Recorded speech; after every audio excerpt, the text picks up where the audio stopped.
Okay, let's set the stage. It is 1994, and while the fourth generation was still filled with hope and excitement, it was starting to feel quite a bit antiquated around this time. Samey platformers left and right, and sure, a lot of them are good, but there was a feeling of stagnation with platformers around this time. Especially since many were focusing on other ventures in gaming, especially with the all-new 5th generation system starting to kick around and messing around with 3D. So while the game industry is certainly acting like normal, things were still seeming kind of average. We kind of got the feeling that we already hit the apex of platformers and the 4th generation systems in general, and we were going to be heading on a big stagnation point until 3D fully came around. Then came Donkey Kong Country. The game shook the entire gaming industry, both during its pre-release and when it finally came out, and there was a pretty good reason as to why. During its time, it proved 16-bit wasn't dead, and breathed all new life into the Super Nintendo, bringing in the next era of the system. But even after the initial wake ended, it brought a lot of design notes afterwards that many developers took notice of. Sure, some took it as a trend chaser tactic, using it in their own games, but others came in and figured out the underlying design that made Donkey Kong Country work and used it to great effect. Many of the lessons used in Donkey Kong Country are still used today, and it in itself has become a legend in terms of platforming, alongside being a pretty decent milestone for gaming as well. But what made this game connect with people in 1994, and does it still hold up to this day? Well, my fellow viewers, this is what I'm going to be doing now on my next Spacey review.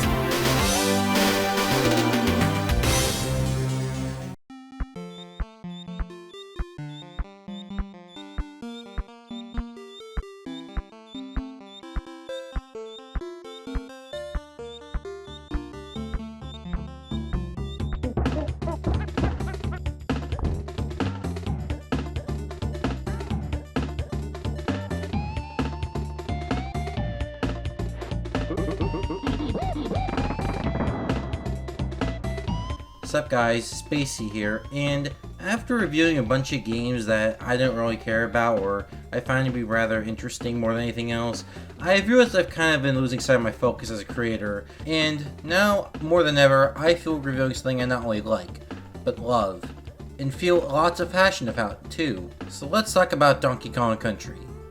Now, the DKC series has been one of those which has meant a lot to me, not only in terms of my gaming taste, but also in terms of my style, and even my sense of humor as well. The games are so unique, and yet they feel so good as well. But how did we get to this point? Well, that requires talking about the story of its developer, Rareware, as it is very important to the topic we have today. So in 1982, a company known as Ultimate Play the Game was formed. They mostly produced games for home computers like the ZX Spectrum, and early on their hits were mostly cult hits. But it was enough to sustain them, and they later on became Rareware. After that, they started producing lots of NES games, over 40 of them to be exact. This is what Rare was most known for during this time, before Nintendo really made them mainstream. Of course, this strategy couldn't last them forever, and by the time the NES was dying from 1992 to 1995, Rare was starting to slow down its production of games, with most of their games primarily being NES games that were later ported to Genesis and Super Nintendo. But this was for a reason, however, as Rare was saving up its profits in order to purchase an all-new SGI computer. This was a risky investment, but it was oh so worth it for them. With this new tech, Rare was able to make graphics impressive enough to get Nintendo's eye, who picked them up and asked them to revive the dead Donkey Kong brand, which was losing relevance ever since its 1981 release. In order to reinvent the brand, Rare made all new designs and reinvented the world of Donkey Kong, which got Nintendo's approval, and it got released. This ultimately got the game to be super popular, and managed to revive the Donkey Kong brand and made Rare super mainstream. But how did Donkey Kong Country keep that stardom even to this day, when equally as innovative games around this time lost their luster? Most reviewers around the time mostly cite the SGI graphics as something that made Donkey Kong Country so good, but there's a lot more to Donkey Kong Country than meets the eye. In fact, let's get to playing the game in order to figure out what makes this game so special. One of the things off the bat that makes this game very different from the Donkey Kong games of the past is the lore. Instead of red girders, mild forest areas, and steppes, this has a defined location. That being Donkey Kong Island, where all the Kongs live. Alongside that, the dynamics of the characters have changed as well, most notably the original Donkey Kong becoming Cranky Kong, and Donkey Kong Jr. becoming the new Donkey Kong. Or at least that's how I assume it was supposed to be, because Nintendo later fuzzed it up, and I'm not going to talk about that now. Anyway, another thing that's been done to the dynamics of the Kongs is that there's a whole new cast of characters, which adds a lot of potential for the stories the series can have, which includes this plot as well, which I'll explain because it'll also serve as a good introduction to the rest of the Donkey Kong cast that's been added to this game. On DK Island one night, Donkey Kong asked Diddy Kong, a new character who is DK's sidekick, to guard the bananas, and Diddy does that so he can become a hero of his own. But then, when Diddy least expects it, the Kremlins show up, and oh boy, these are some great villains. The Kremlins themselves are rather basic on the outset, but they have their own quirks and personality to make them interesting. Same goes for the other baddies in the game as well. For villains that were repurposed from another game, they fit the Donkey Kong universe brilliantly, and serve as a great antagonist. Back to the story though, the Kremlins kidnap Diddy Kong and take the bananas for themselves to give to their leader King K. Rool. And when Donkey Kong realizes this, he gets the help of Cranky, a wise but snarky Kong, Funky, a dude with a surfer attitude, and Candy, DK's love interest. Donkey Kong and the soon-to-be rescued Diddy Kong go out on their adventure to stop the Kremlins and get the bananas back. So yeah, while the plot of this game is very substandard for your typical platform around this time, the story is still really great at establishing this new world and transitions the old Donkey Kong lore to the new Donkey Kong lore seamlessly. And while for the most part this stuff is purely optional, there's still a lot of background details which makes this game stand out in a unique fashion.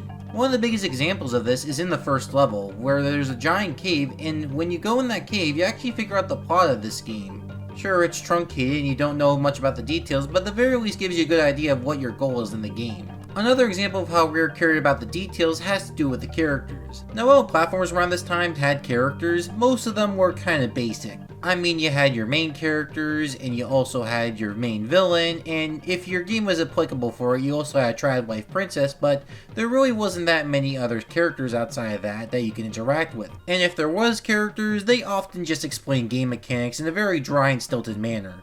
By comparison, Donkey Kong Country broke new ground by giving its characters actual personality. They not only had funny quips, but also had their own interests and their own reasons as to why they're running these shops. While this point might seem basic considering other genres were doing this kind of thing as well, mostly adventure games and RPGs, but those were completely different ballparks from platformers, which often kept themselves incredibly basic. By comparison, Donkey Kong Country was rather cutting edge, not because it raised the stakes or anything, but it expanded on other aspects which other platformers were skipping out on. Compare Donkey Kong Country to other games which were incredibly basic or just relied on attitude, and it's a major night and day difference that helps make Donkey Kong Country age even better compared to other platformers of its time. You might be wondering why I'm focusing so much on the lore of a basic 16-bit platformer, and this is one of the reasons why. Donkey Kong Country was a lot more than its graphics, but it also helped expand gaming in other areas as well, and this is one of the best examples of that. So overall, I'll have to give the lore of this game a major props for doing what it did, and going beyond what other platformers were doing around this time. But this brings up an elephant in the room which I haven't mentioned till now. The ports. You see, Donkey Kong Country wasn't just a Super Nintendo title, but later on in 2000 it got a Game Boy Color port, and in 2003 it got a Game Boy Advance port. And while I do think they did add and change enough to be worth talking about, I still think they're similar enough to the point where I think I can add them at the end of each segment to tell off the differences rather than just give them a separate video. This applies to the entire trilogy too, so I'll keep that as a heads up in the second and third videos as well, just so I can remind y'all. Anyways, in terms of how the Game Boy Color did the story, well, it didn't do anything. It just kept the same basic experience of the Super Nintendo game, which is still good, and I won't really fault it on that, but compared to the Game Boy Advance version, it really falls behind. You see, the Game Boy Advance version of the game actually adds proper cutscenes in certain moments of the game. While the basic plot can still be found out through gameplay, these cutscenes add a lot of fun humor and add a lot of context to the story as well, which was missing for those who didn't have the manual. So yeah, I have to really commend the Game Boy Advance team for actually putting in the extra effort into the story. Even if it's just a little bit, I still think they add enough to make this story the best lore-wise. The thing that DKC is most known for now, and especially back then, was its amazing presentation. From the amazing music to the awesome graphics, DKC was understandably praised by many, and yep, they still hold up even now. Starting with the graphics, they captured the perfect blend between realistic and cartoony that gives these worlds this realistic edge without coming off as tacky, outdated, or just boring. The characters have this bouncy cartoony vibe which DKC perfected, and it stayed all the way with Rare's work with Nintendo, and even their work afterwards shows it as well. Albeit DKC does have way more realistic graphics by comparison to Rare's other works. Mostly I assume since DKC goes for more real vibes compared to Rare's other projects, which still works with DKC 1 might I add, but that was just an observation I made. Speaking of more real environments, the environments in the game feel very real and could fit very well in real life in many instances. It really goes to show Rare's talent since the SGI graphics still look pretty convincing to this day despite them being made in the early 90s. Of course, despite the environment still looking pretty realistic, they still have this magical vibe that doesn't make them feel out of place right next to all the cartoonier elements in the game. In fact, I think they blend enough of the magic and the realism together to the point where I kinda want to explore these environments. I mean, look at these environments. They're so densely packed and filled with life, it really helps with the realistic vibes without losing the magic of them as well. But of course, despite the environments being pretty great, I still think they do have some flaws within them. For one thing, I do feel like there's not enough color in a lot of the environments. A lot of them just go for gray, black, and white. Who knew Donkey Kong was a 7th generation video game? And I think what exacerbates the color problem is the lack of theme variety. I mean, look at how many themes get underutilized in this game. I mean, there's only one ice cave stage, there's like only a few temple stages, and there's only 3 or so goddamn jungle stages. The most iconic theme in the game. But despite those themes desperately needing more attention, we still get 11 cave levels, which all look incredibly similar to each other. But hey, at least the gimmicks make the levels stand out. Despite that issue, however, I still think the graphics look incredible for a Super Nintendo game, and I can understand why the general public was so blown away by them. Together with the environments and the general graphics of the game, they make for an excellent combo and give the game an art style that has never been seen before. Graphics are one part of the presentation pie, however, so how about the other aspects, like the music? The music was done by David Wise and Evelyn Ferzhinovakovic, with Robert Beelan also providing a track as well. And while this isn't neither of their best works, I still think the songs are really strong for Rare. The songs tend to tread the fine line between catchiness and atmospheric, which fits the game's aesthetic as well as making the tracks hold up on their own. Some of my absolutely favorite tracks in the game are Aquatic Ambience, Life in the Mines, Funky's Fuge, Ice Cave Chant, and Fear Factory, all of which I feel like best represents Donkey Kong Country's OST. The reason I consider this OST to be kinda middling by Rare's high standards is that a good chunk of the tracks are rather mediocre and just kinda fall into the boring side. Most notably K2R Concert, which is probably the most boring track in the game, alongside Northern Hemisphere, which, while better, still lacking the melody like a lot of DKC 1's weakest tracks. I also wasn't the biggest fan of Minecart Madness as well, since I thought the song needed a little bit more punch. Other than those weak tunes though, this is still a really great OST that is an excellent listen throughout, and adds a lot of spice that makes the game hold up even more, and managed to be one of the first games to ever get the US into video game music. That's how good it was, and man did it deserve it. No wonder this game was considered a marvel when it released. With presentation this good, it was bound to make an impact, and man did it ever do a good job at that. Now let's see how the ports handle their presentation by comparison to the SNES original, starting with the Game Boy Color version, and graphically, it's pretty good. It certainly captures the style well, though I do think the graphics are rather undetailed and pretty shoddy compared to previous DK games on the Game Boy. Most notably, the Game Boy Color port of Donkey Kong Land 3, which despite being one of those colorized Game Boy games, looks a lot better in terms of detail. Also, what's up with the lack of brown with the barrels in our two Kongs? The end credits show some brown, but not during the game itself outside of a Kremlin and a few backgrounds. The reason I'm mentioning this is not only because it's jarring, but Donkey Kong and Diddy Kong look very sunburned, being all red like that. This might seem like a nitpick on your end, but I had to mention it since it was something that bugged me ever since I saw the game for the first time many years ago. Overall though, I think the graphics are really nice for what they're worth, even if it is low compared to the standard set by the other Donkey Kong Game Boy games. The OST though actually fares extremely well. It might just be the best OST you'll see on an 8-bit Donkey Kong game. Sure, a lot of it is ripped straight from Donkey Kong Land, just with some slight alterations, but if they fit Donkey Kong Land because they imitated the first game, well, putting these tracks back into a remake of the first game still makes them good tracks. Besides, there's some good rearranged tracks to look at as well. They blended with the Donkey Kong Land stuff really well and shows the 8-bit composition talent was still there at Rare. Life in the Mines and Forest Frenzy have the most interesting rearrangements since they feel very different from the SNES and GBA counterparts. Hell, for a while I thought Forest Frenzy was an entirely new song, but now hearing it closer, it's a remix, but the arrangement being so different fascinates me, and it makes for a great alternative take. The only music flaw has to do with the ice levels. Now, in this game they made a new arrangement of Ice Cave Chant, and Donkey Kong Land had an ice level theme. So what do you expect them to do? Well, they put Ice Cave Chant in the snow levels and put Kremlantis of all things in the Ice Cave stage. What? That's the oddest creative choice they could have gone with, and I don't know why they omitted the ice theme from Donkey Kong Land, since that track was a complete and utter banger, but other than that choice, the GBC OST is great and fits it very well. Now let's look at the GBA version, which is easily the more controversial port of the two. Now, the reason for these versions being pretty controversial is because during the 2000s and early 2010s, the graphics and audio for these GBA ports, not just the first game but the entire trilogy, with only a few people being really fair to these ports. But ever since the Exo Paradigm Gamer videos came out about these ports, the graphics and audio have seen a bit of a turnaround, with more positive opinions being shared, albeit you still see the occasional negative criticism here or there. So where do I fall on this issue?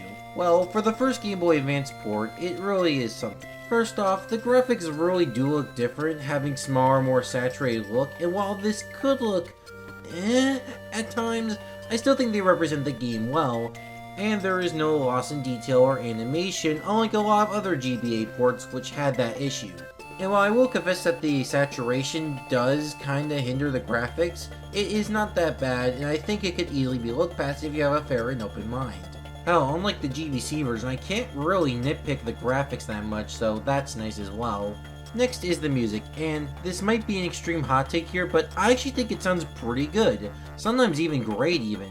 Sure, I get why some would not like the tune since they do sound quite tinny and do have some GBA stank to them, but in my opinion, I still think they capture the fun energy of the SNES tracks, with a few instruments having been changed for the better even. A good example of this would be both Voices of the Temple and Minecart Madness, since they both have more of a beat to them by comparison to the SNES versions. Though overall, I would still consider it a close race with the SNES and GBA. I think it's overall a case-by-case basis, but the GBA OST does have something to brag about that the SNES doesn't, and that's the new songs designed for the GBA sound hardware, even if Funky and Candy Stretch from the SNES and GBC version had to be replaced, so RIP. But overall, I do think it gives the GBA version some sort of edge. I also do prefer the GBA sound effects compared to the SNES ones, since they pop out more and have more of a cartoonish impact that fits better, though there is another thing that some might prefer for the SNES. Still, I think the GBA version holds up rather well right next to the other two ports, and I think it's very worthy of capturing the DKC essence. So yeah, overall, all three versions managed to keep the charm with no issues between the versions, and it all being up to preference, but for me, I'll always have to go for the GBA version for my favorite, but it was a hard choice knowing both are great porting jobs, and also the GBC version exists. Donkey Kong Country is, of course, a platformer which I would most compare as a hybrid between the two most popular mascots at the time. I'll most compare the platforming challenges and the controls to something like Super Mario World, with the flow and the skill mastery of the Sonic the Hedgehog series. Our Kongs can do many things to get through stages, like running and jumping, but what makes Donkey Kong Country stand out immediately is the roll/cartwheel. It gives you burst of speed, smashing through enemies, which in turn gives you even more speed, and you can even roll off platforms then jump to get further distance. This gives the stages a lot of potential for speed and encourages replaying them over and over again, which you would want to do with the number of collectibles this game has. There's the iconic bananas, which are DK's equivalent to coins from the Mario series. There's also the Kong letters, which are Donkey Kong's equivalent to the Dragon coins from Super Mario World, but I think they're done a lot better here compared to the Dragon coins in Super Mario World. Mostly because they're very satisfying to collect, but you also get to keep the Kong letters after you hit a checkpoint, which offers a lot lighter of a punishment if you ever die. Compare that to Super Mario World, where it's basically all or nothing, and you basically get to see why these Kong letters are immediately better. Despite the satisfying collection though, they still offer you only one extra life for collecting all of them. Though in the SNES and GBC version they're completely optional, with the GBA version only requiring them for 100%. The final basic collectible of the bunch is the animal tokens. Now, collecting one of them doesn't seem to do anything, but collect 3 of the same kind, and yeah, I'll get to them.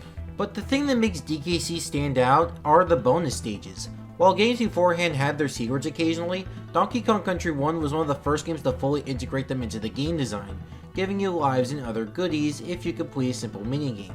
Sure, it wasn't that much further from a secret room, but the incentive for you to get them was very strong, and the bonus rooms themselves are hidden really well for the most part, cluing you in with the level design. Though there are the occasional bonus rooms which end up being more confusing, like the obvious example, but there's a few others laying in there as well. This is one thing the GBA version mitigates compared to the SNES version. That version manages to streamline the process of finding things with carrying over the B and the bonus barrels, streamlining DKC 1 to the rest of the trilogy, and more importantly giving you a guide to finding the bonus stages a la the Mario GBA ports. Sure, you have to collect all the Kong letters for 100% now, and there's new collectibles called photos, which are kinda cryptic, even if they do find an entertaining reward, but I still think it's a lot better than just having a vague explanation point, not even really hinting at you what kind of bonus stages are hidden in, so I'll consider this a massive win for the GBA version regardless. Of course, good controls and nice poses are one thing, but what about the stage design? The bricks that are used to get attached to the glue? Well, let's just say it's really great. I already mentioned the mostly good bonus stage placement, and the rest of the stage design holds up to that caliber. The stages introduce and expand upon their concepts well, and everything is built so that the stages can flow well, and clearly be tailor-made for speeding through like a blazing gorilla or a careful explorer, and everything in between as well. Another thing that makes the stages stand out are the gimmicks they put in each stage, which help with the flow a lot rather than being roadblocks like many other platformers during this time. Hell, many of the gimmicks are good enough that they even get 2 stages to show themselves off while still expanding the concepts more and not blending in. Of course, stage gimmicks aren't the only thing the game uses to shake itself up, as there's also DK's Yoshi equivalent, the Animal Buddies, which are a set of 4, maybe 5 animals which help you out alongside select stages, and each one of them offers their own gameplay styles. Rambi is focused on power first and will wreck any enemy in front of it. Ungard, who offers better water control and an attack to defend yourself. Espresso, who is faster, can avoid small enemies with his legs, and most notably can glide for a very long time. And Winky, who super jumps high and can defeat almost any enemy from below. There's also Squawks too, who offers you lights and this.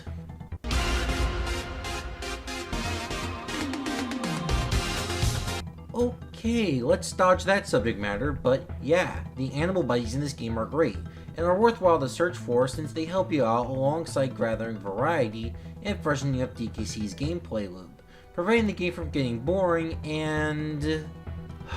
Okay, now to mention the thing I held off earlier. So, animal tokens. These things exist. Yeah, they are okay when you pick them up on their own, but when you get 3 of them in a row, that is where the problem begins. For one thing, the transition to them takes a bit too long, like it's taunting you. Next, there's the stage design itself, which very much sucks compared to the rest of the game. Like, it literally is just a bunch of confusing and repeated patterns all over the place, making them not so fun to traverse through. Especially Rambi's. Like, do you really think this is a fun platforming challenge? I thought so. Even if the stages were well designed though, they were just scavenger hunts for getting several tokens, and then go to the multiplier near the end to get a bigger bonus. And what do you get once the timer runs out? Well, you get some very mid as hell rewards, since you get barely anything out of it, like 5 lives at the very most, which are generally easy to get otherwise, so the rewards feel pitiful. But the thing that's most insulting is that you get sent back to the beginning of the stage or a checkpoint when you're done. No matter where you last left off or where you collected, this is where you go.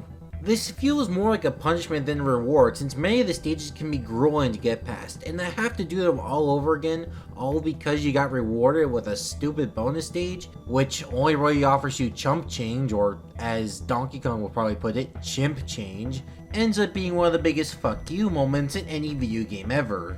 Sadly, this isn't the only flaw the game has, since there are a few more things I need to mention too, like the bosses for instance. which are rather disappointing since they're overly simplistic and over before you know it. The GBA version does improve them quite a bit, especially Queen Bee, but they still suffer from the issues of being ungodly repetitive even with the changes. The last world of the game, Chimp Caverns, also falls under the category of being ungodly repetitive. The first and last levels are amazing and are the best levels in Donkey Kong Country 1, but everything in between is a slog. And the boss is another pitiful rematch for the SNES and GBC versions. Even a new level in the Game Boy Color version, Necky Nutmere, falls short, and does so by a very long shot, even compared to the rest of the game. It's an okay novelty though for those who want a new Donkey Kong Country experience and have the rest of the games memorized to hell and back. Speaking of which, while the SNES version and GBA versions are both great ways to play this amazing classic, the GBC version wasn't made with much care. There isn't really much bias in my conclusion either, as I played all three versions equally and beaten them multiple times. Hell, as a super fan, I can notice some of the stuff that the game just doesn't get right. All of the nuances of the SNES and GBA versions that made them so fun and kinetic are just gone, and it feels a lot worse because of that. For fuck's sake, Donkey Kong Land 1 in 1995 controlled way better than this, and don't get me started on the sequels too. They controlled like a dream compared to Donkey Kong Country GBC. The biggest flaw with that version compared to the Donkey Kong Land series has to be the momentum, as it's very inconsistent and quite sluggish. Many times I felt like I was going a lot slower than I really should have gone, so it really made the experience a lot worse because of that. The screen crunch also kills a lot of the enjoyment of the game, as a lot of the unfair deaths of the SNES version are compounded here, thanks to the fact that you basically have to premeditate your decisions. I'm a bit shocked this issue exists in the first place even, considering Donkey Kong Land 2 and 3 both solved this issue that the first game created, but somehow it's back now and it's made things even worse. It overall results in a very incomplete game that I feel was very undercooked, and sadly, nothing can make up for the worst gameplay experience as well. The extras are just boring or unpolished, and while there are some fun minigames, and it has the best use of Candy Kong, it fails at being the definitive version just for the clunky experience to play, and nothing else could ever make up for that. Compare that to the GBA version, which is a near perfect approximation of the SNES games, even if the momentum is a bit further than the SNES originals. Because despite that change, it still kept everything that made Donkey Kong Country good. It also adds a lot of quality of life changes, new extras, and the minigames have actual polish to them.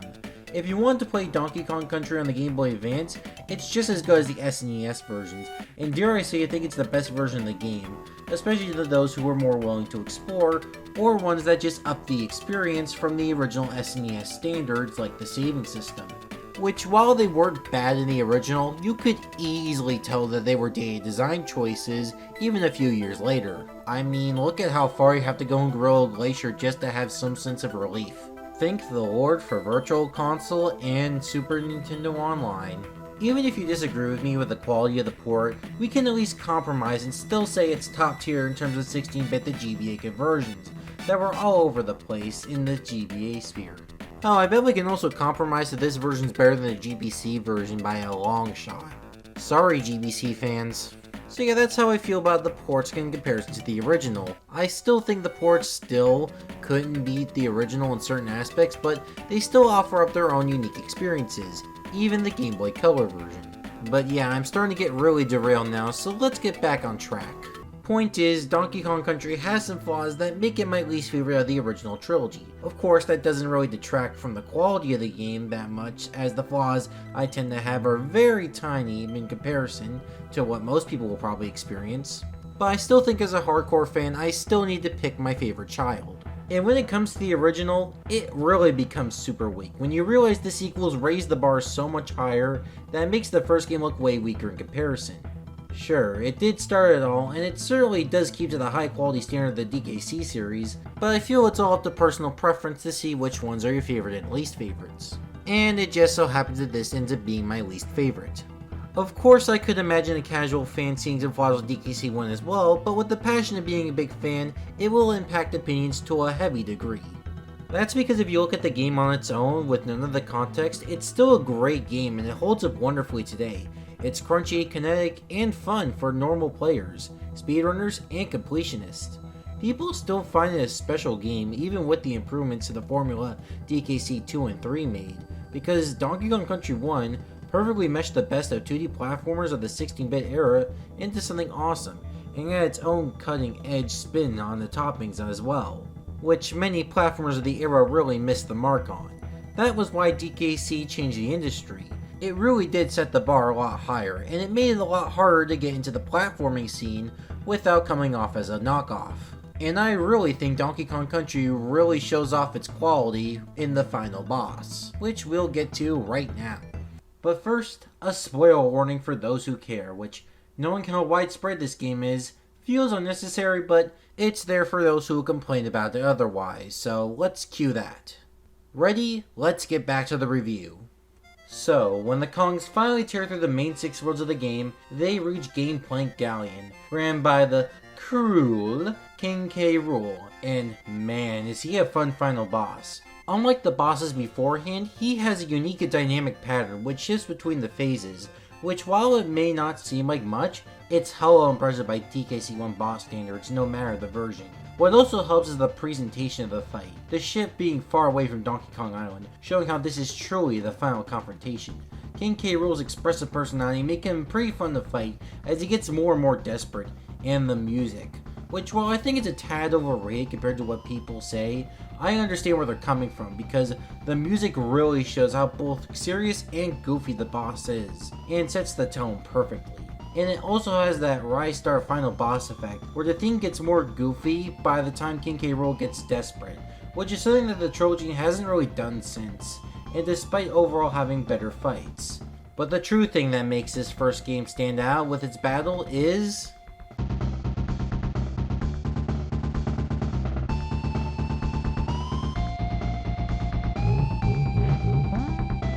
that fake out. Yep, that was unexpected, and it's still pretty funny to this day.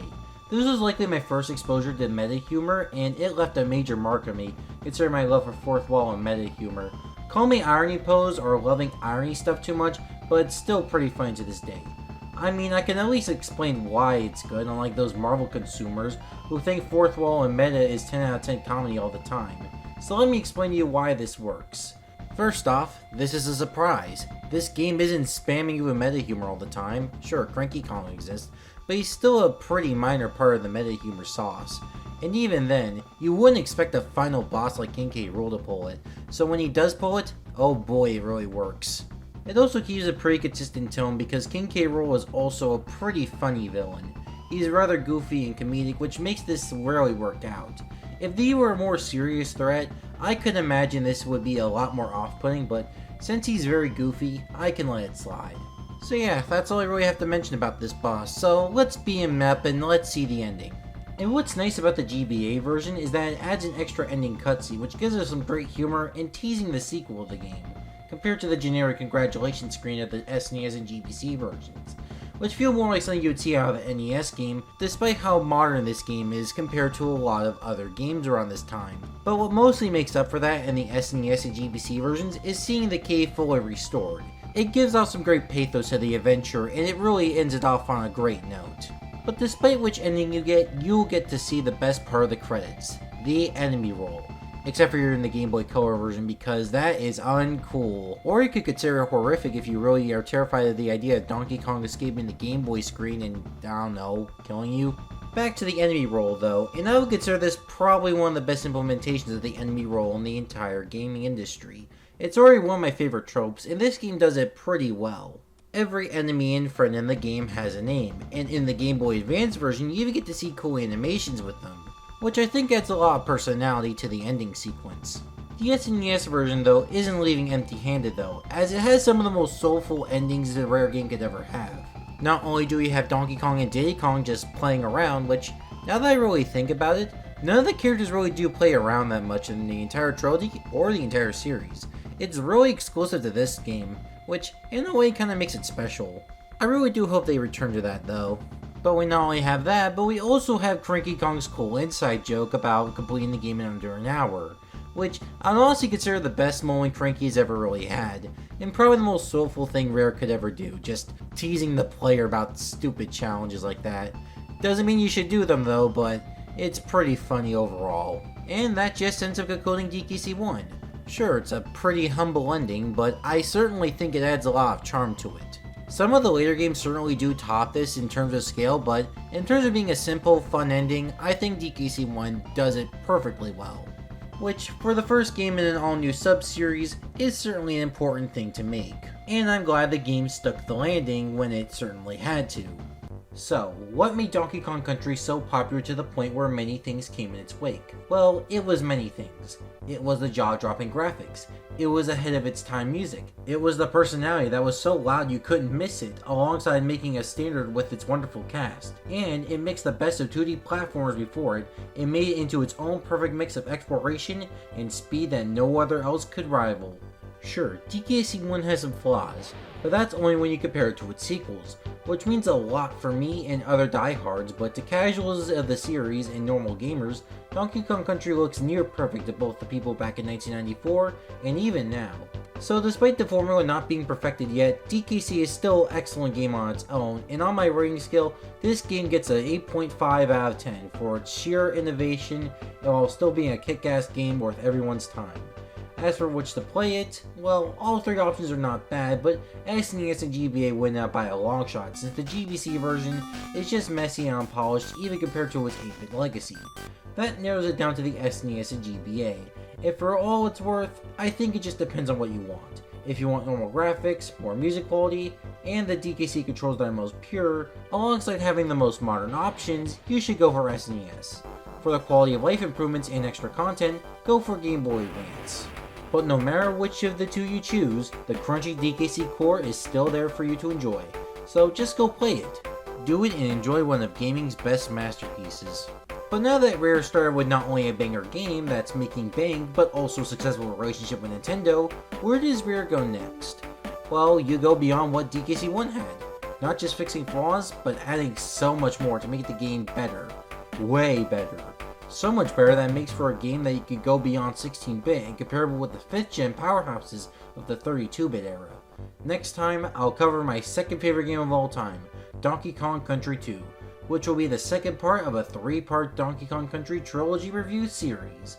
So this is Spacey, and until next time, goodbye.